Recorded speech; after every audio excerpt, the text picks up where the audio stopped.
नमस्कार, मी साक्षी अनासने. Yes Marathi news मध्ये आपलं स्वागत. आता पाहूया एक स्पेशल रिपोर्ट.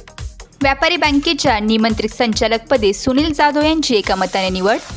येस मराठीचे संचालक श्री सुनील भाऊ जाधव यांची नाशिक रोड देवळाली व्यापारी सहकारी बँकेच्या निमंत्रित शाखा संचालकपदी निवड झाली. निमंत्रित शाखा सल्लागारपदी एकामुखाने निवड करण्यात आली आहे. व्यापारी बँकेच्या मुख्य शाखेत मासिक मीटिंगमध्ये झालेल्या ठराव अन्वये बँकेच्या विविध शाखा संचालक व सल्लागाराच्या नियुक्ती करण्यात आल्या.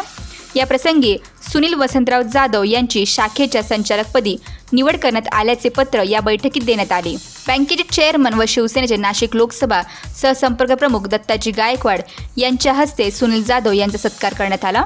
या सत्कारावेळी सुनील जाधव यांनी सांगितले की बँकेच्या विकासासाठी सर्वतोपरी प्रयत्न करू, तसेच सभासदांच्या अडीअडचणी बँकेच्या वरिष्ठांपर्यंत पोहोचवण्यास कायम उपलब्ध राहू.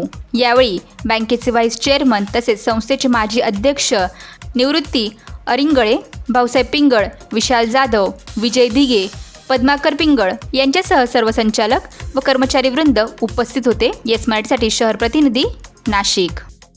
अशाच प्रकारच्या ताज्या घडामोडींसाठी yes Marathi news YouTube channel share करा, सबस्क्राईब करा, लाईक करा आणि पाहत राहा येस मराठी न्यूज.